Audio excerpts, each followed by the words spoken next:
एकीकडे हे काँग्रेसवालेच लोक आज का जात आहेत सर भाजपमध्ये? यांचं काहीतरी काळा असेल ना पाठीमागे, म्हणून तर भाजपमध्ये चाललेत, म्हणून तर त्यांना भीती आहे. तुम्ही जर डर्टी पॉलिटिक्सचा विचार करताय, आता बोलताय, यांनी पण काहीतरी घाण करून ठेवलीच की पाठीमागे. आमचं साधं म्हणणं आहे, जर काँग्रेसमधल्या लोकांनी घाण करून ठेवली असं म्हणणं आहे, तर ती घाण करणाऱ्याला शिक्षा झाली पाहिजे का त्याला मंत्रीपद दिलं पाहिजे? शिक्षा झाली पाहिजे ना. द्या ना शिक्षा, टाका ना तुरुंगात, काढा ना फायली. पण तुम्ही ते नाही करत.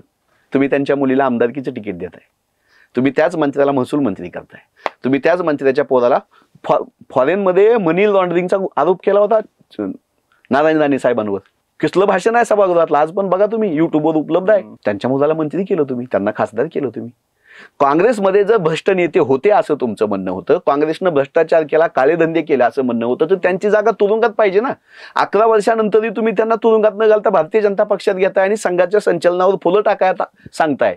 म्हणून तुम्ही फसवणारी लोक आहात, म्हणून तुम्ही पाखंडी लोक आहात, खोटं बोलताय, देशातल्या जनतेला फसवताय तुम्ही.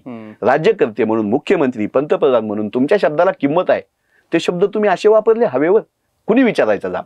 सुधाकर बडगुजर हा नाशिकमध्ये कुंभमेळ्यामध्ये जी कामं करायची आहेत त्याच्यामध्ये दलाली करण्यासाठी तुम्हाला उपयोगाला येणार आहे म्हणून तुम्ही घेताय. जे गुंड फरार आहेत त्यांचा भाजपात प्रवेश करताय. ही लुटालूट आहे सगळी. नेतृत्व कुठे आहे सर?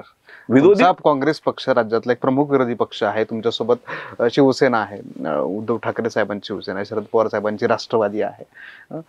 काँग्रेसमधून का असे कुणी पुढे येत नाही किंवा ताकदीनं समोर उभं राहील, ताकदीने या सगळ्या गोष्टींकडे हे करतील? जे भाजपचे लोक येतात, काही कुठली घटना घडली की त्याला बोलतात, समोर येतात, माध्यमांसमोर येतात. काँग्रेसवाले कुठे दिसत नाहीत, फक्त आम्हाला एक हनुमंत पवार दिसत आहेत. नाही, हे अर्ध सत्य आहे. मी माध्यमामध्ये असतो, बोलतो, मी खूप छोटा कार्यकर्ता आहे.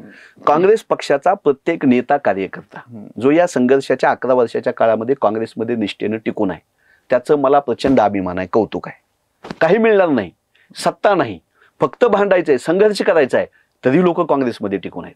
मला अभिमान आहे बंटी पाटील साहेबाचा. कोल्हापूरमध्ये त्यांची किती नाकाबंदी केली जाते, कडेगाव पलूस सांगलीमध्ये आमच्या विश्वजित कदम साहेबांची किती नाकेबंदी केली जाते, अमित देशमुख साहेबाला लातूरमध्ये किती त्रास दिला जातो.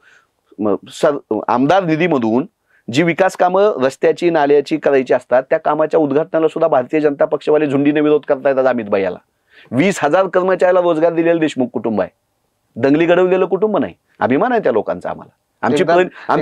आमची प्रणितीताई शिंदे हे हिंदू मुस्लिम दंगे नाहीत भडकवत, मराठा ओबीसी दंगे नाही भडकवत, तरी पण खासदार आहेत. आमचे कल्याण काळे साहेब शेतकऱ्याच्या प्रश्नावर, कापसाच्या प्रश्नावर, पीक विम्याच्या प्रश्नावर भांडतायत. अभिमान आहे आम्हाला त्यांचा. आमचे नानाभाऊ पटोले असतील, विजय वडेट्टीवार साहेब असतील, वर्षाताई गायकवाड मुंबईमध्ये लढतायत. आहेत ना लढणारी लोक.